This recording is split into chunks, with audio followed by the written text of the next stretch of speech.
You are sitting in a small hospital in a developing city. The patient walks in with persistent headaches, blurred vision, and dizziness. The doctor suspects something serious, maybe a brain tumor. But here's the problem. The MRI images just captured by the scanner looks like a sea of black, white, and gray patterns to an untrained eye. Only a highly skilled neurosurgeon or radiologist can truly interpret them. And what if there isn't one available nearby? What if the patient has to wait days or even weeks just to get a proper diagnosis? This is not just a story. For millions of people worldwide, this is a reality. Brain tumors are incredibly complex, their sizes vary, their locations differ, and their shapes don't follow a neat pattern. This makes diagnosis extremely challenging. And when diagnosis is delayed, treatment is delayed. That could mean the difference between life and death. Now, imagine a different story. The same patient walks in into the same hospital. An MRI scan is taken, and within minutes, a cloud based AI system automatically detects and classifies the tumor. It highlights the region in the brain, identifies it, and gives the doctor a clear, confidence backed report. Suddenly, the doctor can focus not on decoding the MRI but on deciding the best treatment. Diagnosis time shrinks from days to minutes, and patients, even in resource limited regions, get world class assistance powered not by human scarcity but by the power of machine intelligence. This is exactly the vision behind using deep learning, CNNs, NNs, and transfer learning models like EfficientNet V0 for brain tumor detection and classification. With the help of powerful algorithms, we can teach machines to recognize the subtle features in MRI images and even trained eyes might overlook. By standardizing labels into categories, the system becomes consistent, reliable, and scalable. But here's where the story gets even more exciting. This isn't just about building a cool AI model, it's about making healthcare accessible to everyone. Deploying such a system on the cloud means any doctor anywhere in the world can upload an MRI scan and get results instantly. It's about reducing the burden on overstretched neurosurgeons. It's about empowering small hospitals in rural areas with tools they were once reserved for elite institutions. And of course, the system doesn't replace doctors. Instead, it becomes their intelligence assistant. Think of it like a co pilot for medicine, catching things faster, reducing human error, and giving doctors more time to do what only they can care for patients. So, in this video series, we'll explore how to build such a system step by step from dataset preparation to training conventional neural nets to using transfer learning with efficient net and finally deploying it in a way that doctors can actually use. By the end of this video, this will be not just about code or models or accuracy score. This is about saving lives with technology. If you want to know more about efficient net, check out this video by Code with Arohi, Rethinking Model Scaling for Convolutional Neural Nets. Step 1, Importing the Essentials. Import OS. OS helps us to work with file directories like locating where the dataset lives. NumPy is our mathematical toolbox which handles arrays and numbers. TensorFlow is the heart of deep learning. It builds and trains our AI brain. Finally, warnings.filter warnings ignore just tells the Python to ignore noisy warnings so we can get a clean output while training. Step 2 is defining the constants. Image size, batch size, num class, data dir, learning rate, and epoch. Think of this as setting the stage. Every MIR image will be resized to 224 into 224 pixels so they are uniform. We will process data in batches of 32 images at a time. Our dataset has 44 classes, meaning 44 possible categories. This could be different brain conditions or labels depending on your dataset. Data dir points to where our MIR images are stored. The learning rate is like how fast the AI learns. Too fast, it will overshoot. Too slow, it takes forever. We are using 0.001, a balanced value. Finally, epoch equals to 50 means we train the AI for 50 full passes through the dataset. Step 3 is loading the dataset. Here we tell TensorFlow go into the folder and read the MIR images. We split the dataset into 80% training and 20% for validation. Training is like school where the AI learns from labeled examples. Validation is like a test exam, images that the AI hasn't seen before, so we can measure real performance. The seed equal to 123 makes sure the split is reproducible. If you run it again, you will get the same training and validation splits.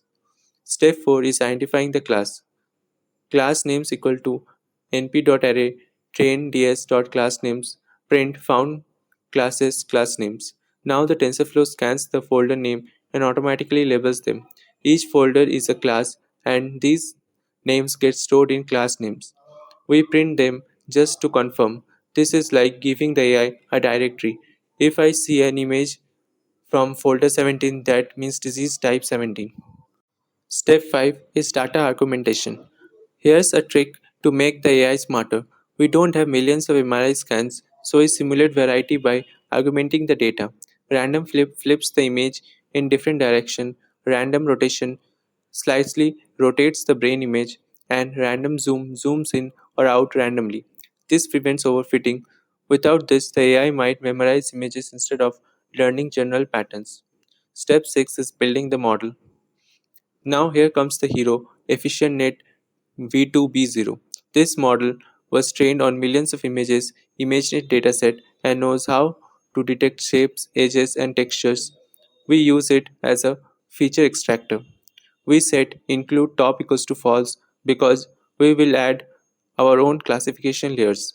Weights equal to ImageNet loads pre-trained knowledge and base model dot trainable equal to false freeze it so we don't retain the entire model, just the top layers. Step 7 Custom layers. Here we define how the data flows. First is input images go in. Second, then we argument for variety. Preprocess to match efficient net expectations. Pass through the base model. Global average polling condenses each image into a meaningful vector. Drop out randomly tons of neurons during the training to prevent overfitting. Finally, a dense layer with softmax output probability for a 44 class. The class with the highest probability is our prediction. Step 8 Compile the model. We compile the model with three key settings. Optimizer. Adam, a smart algorithm that adjusts learning rate dynamically. Loss. Sparse category perfect to multi-class classification where labels are integers. Metric. Accuracy so we can track how often the model is correct. Step 9 is training setup. Callbacks are like assistants. Model checkpoint saves the best version of the model automatically. Early stopping prevents the wasting time if the model stops improving for 10 epochs, training halts and the best weights are restored. Step 10 is train the model. Finally, we train the AI. It looks at MRI scans in the training set, learns patterns, and tests itself on the validation set. This loop repeats for up to 50 epochs but may stop earlier if earlier stopping kicks in. Step 11 saves the model. Print training finished model saved as best MRI classifier.h5. Once done, the model is saved as best MRI classifier.h5. The file is gold. It contains the trained AI brain so you can now load anytime and give it a new MRI scan to classify.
Step 1, Importing the libraries.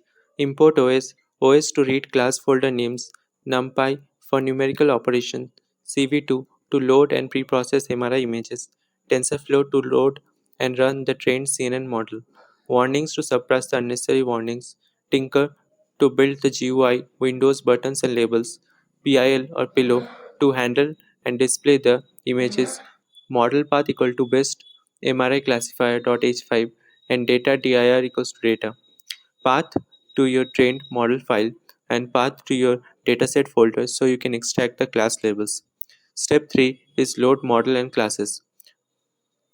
Loads the trained classifier, extract all class names from the dataset folder inside data. Sorting ensures class order is consistent with how many of them are trained. Step 4 is preprocessing function. It loads the MRI image with OpenCV, converts BGR to RGB because OpenCV loads it in BGR but model expects RGB. Resize image into 224 into 224, same size used during training. Preprocesses using EfficientNet's preprocessing function. Expand dimensions to shape because the model expects a batch. Step 5 is prediction function. Calls the preprocessed image, runs model.predict to get probabilities, picks class with highest probability, and calculates the confidence percentage. Returns predict class, confidence, or error message. Step 6 is GUI. It lets the user pick an image, displays it in the GUI, and calls predict image and shows prediction plus confidence. GUI setup. In the step 7, we create a Tinker window root, add title, size and widgets, title table, image display label, buttons to choose MRI image, label to show results, and root.main loop keeps the GUI running.